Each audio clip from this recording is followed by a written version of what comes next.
आज हम देखेंगे साइंस के एक ऐसे टॉपिक जिसका नाम है विद्युत धारा, मतलब इलेक्ट्रिक करंट। ये इलेक्ट्रिक करंट होता क्या है पहले ये जानेंगे। सबसे पहले आप ये जान लीजिए, जैसे दूध की धारा बह रही है तो उसको बोलते हैं दूध की धारा, और जैसे पानी की धारा को बहा दिए हम तो पानी की धारा हो गई। उसी प्रकार इलेक्ट्रॉन की धारा को हम विद्युत धारा कहते हैं। अब ये इलेक्ट्रॉन क्या होता है पहले हम ये जान लेते हैं, लेकिन उससे पहले इलेक्ट्रॉन के प्रवाह को हम लोग विद्युत धारा कहते हैं। चलिए इलेक्ट्रॉन क्या होता है। एक एम्पियर में 625 पर 16 जीरो, 1 2 3 4 5 6 7 8 9 10 11 12 13 14 15 16। एक एम्पियर में 625 पर 16 जीरो इतना इलेक्ट्रॉन होता है।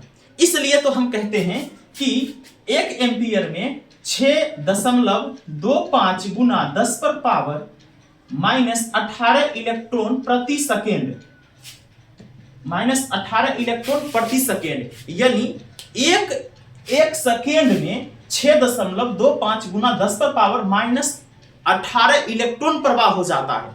और यह इलेक्ट्रॉन जैसे ही कोई छूता है, कोई भी व्यक्ति को अगर करंट लगता है, थोड़ा सा भी तार छूता है उसको तुरंत करंट मार देता है।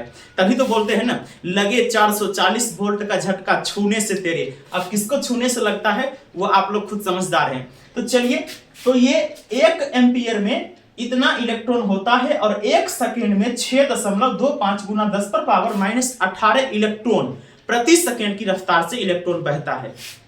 अब तो हम ये समझ गए कि ये इलेक्ट्रॉन इतना तेज। अच्छा, ये इलेक्ट्रॉन जो बहता है तो ये बहता कैसे है। जैसे मान लीजिए पानी की धारा है तो अगर ढलकान रहेगा तभी बहेगा, या फिर किसी चीज की भी धारा है तो आप आगे कब चलिएगा, जब आपको कोई पीछे से ठेलेगा। तो जो इलेक्ट्रॉन है इसको भी कोई ठेलता है।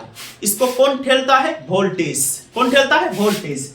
इलेक्ट्रॉन को वोल्टेज ठेलता है। अच्छा, जब किसी को कोई आगे बढ़ाने वाला रहता है तब उसको कोई रोकने वाला भी रहता होगा, तो उसको रोकता कौन है? प्रतिरोध, जिसको हम रेजिस्टेंस कहते हैं। यानी जब किसी वायर में, यानी जब किसी तार में विद्युत धारा प्रवाहित हो रही है, यानी इलेक्ट्रॉन प्रवाहित हो रही है, तो उसको वोल्टेज ठेलता है कि तुम आगे चलो। लेकिन इसको कोई रोकने वाला भी रहता है जिसको हम बोलते हैं प्रतिरोध, यानी रेजिस्टेंस। प्रतिरोध रोकता है कि तुमको हम जाने नहीं देंगे, लेकिन वोल्टेज ठेलता है।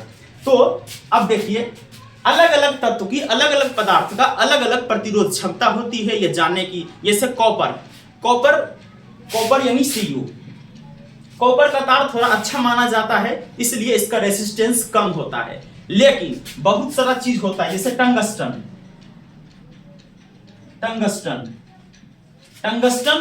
टंगस्टन में जब इलेक्ट्रॉन जाता है तो प्रतिरोध रोकता है, तो टंगस्टन को आ जाता है गुस्सा, इसलिए गुस्सा से हो जाता है लाल, पूरा लाल हो जाएगा, एकदम चमकने लगेगा। इसलिए टंगस्टन का उपयोग हम लोग बल्ब में कर देते हैं। और है जैसे नाइक्रोम, जब इसमें भी इलेक्ट्रॉन प्रवाहित होता है तो यह भी गुस्सा से लाल होने लगता है। इसलिए इसका प्रयोग हम लोग, अभी ठंडी के दिन है, हीटर में कर देते हैं, और इसका प्रयोग हम लोग इस्त्री यानी आयरन जिसको हम बोलते हैं उसमें कर देते हैं। तो ये नाइक्रोम, टंगस्टन ये हो गया। तो इस प्रकार हम विद्युत धारा को और भी आगे ले जाते हैं। अब जैसे विद्युत धारा प्रवाहित कर रहा है तो